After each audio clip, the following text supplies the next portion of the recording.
Hello everyone, स्वागत है आप सभी का आपके अपने चैनल पर। और आज का हमारा टॉपिक है, जैसे कि आप देख सकते हैं कि लैंगिक स्त्रीकरण या फिर असमानता के स्वरूप कौन कौन से हो सकते हैं, यानी कि forms of sexual stratification in India.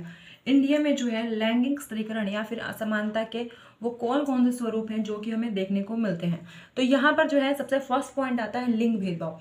तो लिंग भेदभाव जैसे कि आप सभी जानते हैं कि पहले की बात करें या फिर आज की बात करें, जो हमारा समाज है यानी कि जो भारत का समाज है वो कैसा है, वो पितृसत्तात्मक है। और यहाँ पर जो है पुरुषों की प्रधानता ज़्यादा देखने को मिलती है, और आज भी जो है पुरुषों की प्रधानता ही ज़्यादा देखने की मिलती है, ठीक है। और वहीं पे अगर हम स्त्रियों की बात करें तो उनको उनका जो है एक तरीके से अवमूल्यन होता है। वो किस प्रकार से कि जो पुरुष हैं उनसे ऐसी आशा की जाती है कि ये जो है हमारा वंश चलाएगा, यही जो है हमारे कुल को जो है आगे बढ़ाएगा, यही हमारे बुढ़ापे का सहारा बनेगा।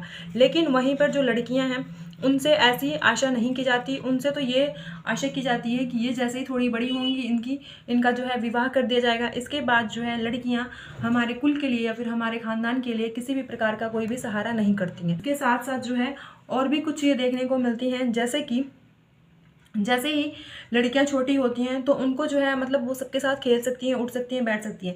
जैसे जैसे वो थोड़ी सी बड़ी होती हैं तो उनके साथ ये भी किया जाता है कि उनको कहा जाता है कि वो लड़कों के साथ ना घूमें, लड़कों के साथ ना रहें, ठीक है। उनकी पढ़ाई लिखाई कहें, उनको मतलब हर चीज़ से जो है अलग किया जाता है। जैसे कि ये माना जाता है कि जो लड़कियाँ हैं वो घर का चूल्हा चौका करेंगी, घर में काम काज करेंगी, ठीक है, घर के काम सीखेंगे क्योंकि उनको विवाह करके जो है कहीं और जाना है। ठीक उसी प्रकार से जो लड़के हैं उनको ये बताया जाता है कि उनको जो है घर के बाहर के काम करने चाहिए, घर से बाहर निकलना चाहिए। तो ये सारी चीज़ें जो है यहाँ पर देखने को मिलती हैं।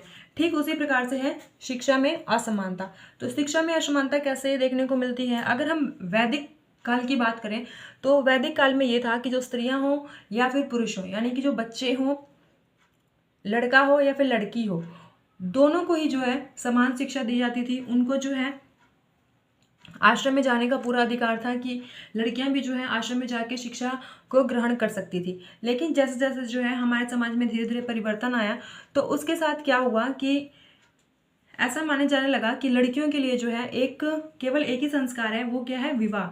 कि इनका विवाह करके जो है इनको भेजना है, ठीक है। लेकिन इसके साथ साथ क्या हुआ, यहाँ पर जो है धीरे धीरे जो स्त्री थी या फिर जो महिलाएं थी उनका जो है शिक्षा के प्रति उनका स्तर नीचे आने लगा। लेकिन जैसे ही मुस्लिम काल आया तो वहाँ पर क्या हुआ, वहाँ पर तो और भी ज़्यादा आपको पता है कि जो मुस्लिम समाज है उसमें महिला को पर्दे में रखा जाता है, ठीक है। उनका क्या कहते हैं बुर्का वगैरह होता है, ये सब चीज़ें होती हैं। तो जैसे जैसे जो है समय बदला, मुस्लिम काल आया तो वहाँ पर क्या हुआ कि महिलाओं से जो है ये पूरा अधिकार एक तरीके से छीन लिया गया, क्योंकि ऐसा माना जाता था कि उनको सिर्फ घर में रहना है, घर के कार्य रहने हैं। लेकिन आज के समय में क्या है, आज के समय में ऐसा नहीं है। सभी को जो है समान अधिकार है, सभी को शिक्षा का जो है समान अधिकार है कि चाहे वो लड़की हो या फिर लड़का हो, अपनी इच्छा से जहाँ तक चाहे पढ़ सकते हैं, जो भी प्रोफेशन चाहे वो चूज कर सकते हैं, ठीक है। अब आता है नेक्स्ट पॉइंट, थर्ड पॉइंट, रोजगार में असमानता। तो रोजगार में असमानता कैसे हो सकता है? जैसे कि आपको पता है कि आपके घर में कोई वर्कर महिला होगी या फिर जैसे कि पुरुष भी हैं, वो मतलब कहीं पर काम करते होंगे तो आपने डिफरेंस देखा होगा। जो महिला की इनकम है, अगर हम प्राइवेट की नॉर्मल बात करें कि उनका जो है काम करने का समय तो ठीक होता है, मतलब ज़्यादा तो होता ही है, लेकिन महिला की इनकम जो है हमेशा कम देखी जाती है। अगर आपके घर में कोई है जो कि प्राइवेट क्या कहते हैं कंपनीज वगैरह में काम करते हैं तो वहाँ पर ये देखा जाता है कि पुरुषों की तुलना में जो है महिलाओं की जो सैलरी होती है वो काफ़ी कम होती है, ठीक है। तो यहाँ पर इस प्रकार से असमानता देखने को मिलती है। और ऐसा माना जाता है कि जो कठिन कार्य हैं वो सिर्फ पुरुष कर सकते हैं, महिलाएं नहीं कर सकती। महिलाओं को जो है सिर्फ कौन से कार्य करने चाहिए, उनको आसान कार्य दिया जाता है। तो इस प्रकार से जो है उनके साथ असमानता देखने को मिलती है। अब आया कि स्वास्थ्य एवं पोषण संबंधी सुविधाओं में असमानता। जैसा कि आपको पता है कि जो स्त्रियां होती हैं यानी कि जो लड़कियां होती हैं वो बचपन से ही उनमें क्या होता है, अस्वास्थ्य या फिर कुपोषण वाली चीज़ें जो है ये सब समस्याएं देखने को मिलती हैं। और जो महिलाएं होती थी वो भी ऐसा सोचती थी कि पहले जो है हम अपने परिवार को खिलाएं, ठीक है, उनको खाना खिलाएं या फिर जो भी चीज़ें हैं उनके लिए रखें। उसके बाद जो बचा खुचा रहता था उसके बाद वो खुद खाती थी, जिसकी वजह से क्या होता था कि वो बीमार पड़ जाती थी। या फिर जैसे कि रात को खाना बच गया, सुबह महिला ने सुबह उठ के खाया तो बासी खाना, ठीक है। तो इस प्रकार से जो है महिलाएं शारीरिक तौर पर कहें या फिर मानसिक तौर पे उनका स्वास्थ्य जो है बिगड़ता जाता है, जिसकी वजह से जो है वो अनेक प्रकार की जो है स्वास्थ्य संबंधी चीज़ों से जूझती रहती हैं। ठीक है, तो ये असमानताएं देखने को मिलती हैं। नेक्स्ट आता है 5th पॉइंट, यौन शोषण तथा यौन उत्पीड़न। जैसे कि आपको पता है आजकल न्यूज़ में यही चलता रहता है, जब भी आप टीवी खोल के बैठे या फिर कोई भी न्यूज़ चैनल लगाएं तो आप यही सुनेंगे कि इस महिला के साथ ये हो गया, इस महिला के साथ रेप हो गया, ठीक है, या फिर कुछ भी हो सकता है कि छोटी बच्ची के साथ क्या हो गया। ये सब चीज़ें जो है हमेशा सुनने को मिलती हैं। अगर आप इस टाइम भी न्यूज़ चलाएं तो आपको कुछ ना कुछ न्यूज़ मिल जाएगी इसके बारे में। तो यहाँ पर जैसे कि वैश्यावृत्ति, वैसे बात है देवदासी। पहले के टाइम में क्या होता था कि महिलाओं को जो है एक देवदासी के रूप में रखा जाता था, उनके साथ उत्पीड़न किया जाता है। विज्ञापन की बात करें, विज्ञापन में कैसे उत्पीड़न होता है कि मतलब पैसे का लालच देकर एक तरीके से हम ये कहें कि स्त्रियों को ये बताया जाता है कि उनको अर्धनग्न कपड़े पहनने हैं, ठीक है, किस प्रकार से उनको अपना जो शारीरिक प्रदर्शन है वो सब चीज़ें करनी है पैसों के लिए। ठीक है, नेक्स्ट आता है सिनेमा, टीवी आप देखते ही हैं। पहले का सिनेमा कैसा था, आज के टाइम में कैसा है, कि चीज़ें कैसी देखने को मिलती हैं, आजकल की फिल्में कैसी बनती हैं, ये सब चीज़ें तो आपको पता ही है। और जो रही छेड़छाड़, तो ये तो आए दिन रोड पे, सड़क पे, जहाँ मर्जी ये सब चीज़ें होती रहती हैं।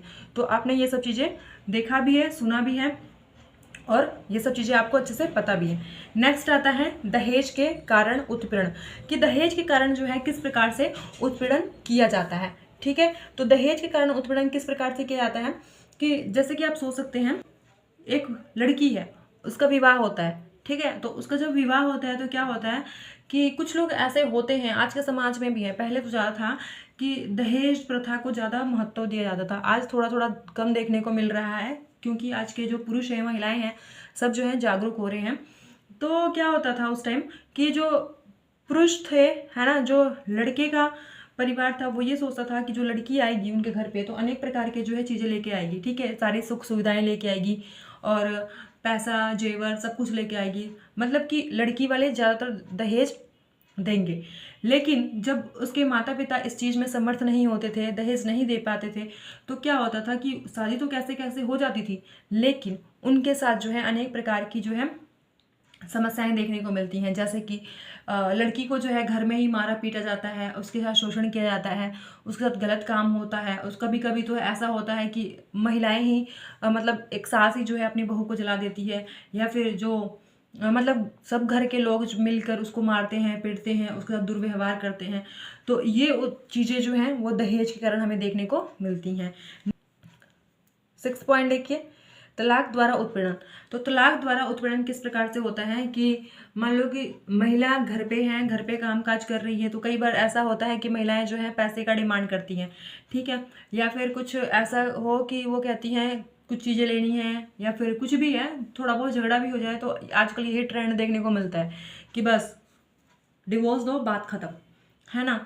तो आज के टाइम में जो है डिवोर्स का ट्रेंड ज़्यादा है, लेकिन यहाँ पर तलाक से उत्पीड़न किस प्रकार होता है कि अगर महिला छोटी सी भी गलती करती है तो उसके लिए भी डिवोर्स उसको देना, या फिर उसको मतलब कि एक तरीके से उसका शोषण करना डिवोर्स के नाम से, ठीक है। ये जो है पुरुष के साथ भी हो सकता है, मैं ये नहीं कह रही कि सिर्फ महिलाओं के साथ होता है। आजकल की जो महिलाएं हैं वो भी इस प्रकार के कार्य करती हैं कि थोड़ी थोड़ी चीज़ों पर जो है अपने हस्बैंड को डिवोर्स देने चली जाती हैं, ठीक है, डिवोर्स का डिमांड करती हैं, उनके डिमांड पूरे नहीं होते तो वो बोलती हैं डिवोर्स के लिए। तो मतलब वो किसी के भी साथ हो सकता है, चाहे वो पुरुष हो या फिर महिला हो। नेक्स्ट आता है महिला के प्रति हिंसा। तो महिला के प्रति हिंसा कैसे हो सकती है, यानी कि वॉयलेंस अगेंस्ट वुमेन। तो यहाँ पर जो है हिंसा दो प्रकार से, जो ये हिंसा है वो दो प्रकार की है। फर्स्ट है घरेलू, ठीक है, घरेलू हिंसा। सेकंड जो है वो हम कह सकते हैं बाहरी हिंसा।